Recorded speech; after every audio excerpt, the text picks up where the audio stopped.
जब सुने के होई भोजपुरी गाना बस बजे के चाही गाना।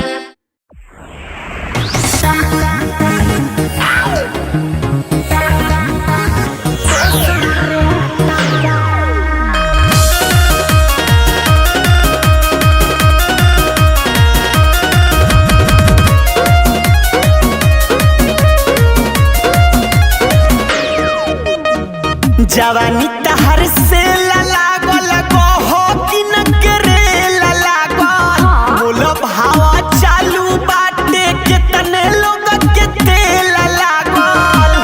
अरे भाव बोलो भाव जवानी तहर से लागल हो कि न करे लागल बोलो भावा चालू बाटे कितने लोग के तेल लागल।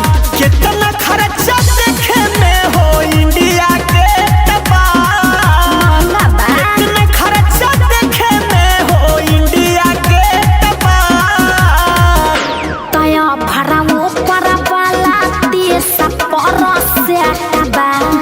नीचे वाला महला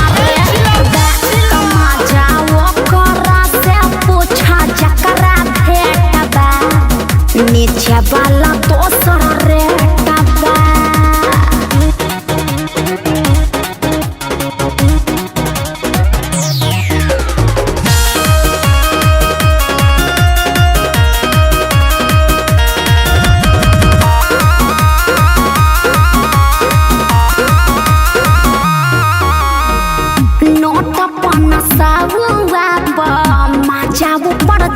पर मिली ललके 2000 मौका तनी फाफर मिली का विचार बा? सब मिली कितना चाही मुंह खोला हो ये हो जान भाव बोला हो। सब बताओ तने धन से बदन भरल बा हाथ डाली भीतर टोला हो। सबर कर सोना जस जवानी है 24 कैरेट बा सोना जस जवानी है 24 कैरेट बा। तया भराऊ परवाला 30 पर सेट बा नीचे वाला महंगा रेट बा जाओ करा से पूछा जकरा भेटबा नीचे वाला दोसर रेट बा।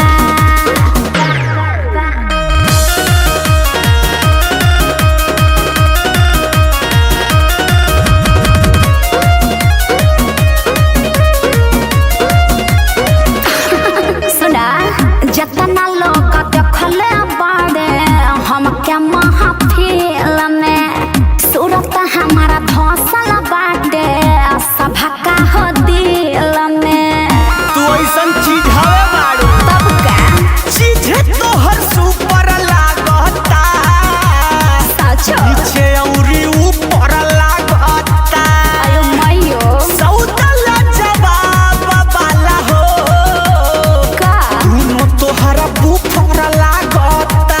अरे बाप गोलू भी सुन पूरी कहे अब काले टबा बैठले गोलू भी सुन पूरी कहे अब काले टबा।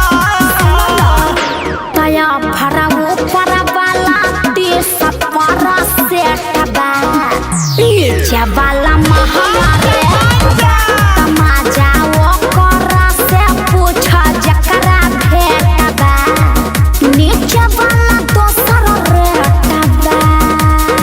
अरे बाप इतनी सुंदर हूँ मैं क्या करूँ।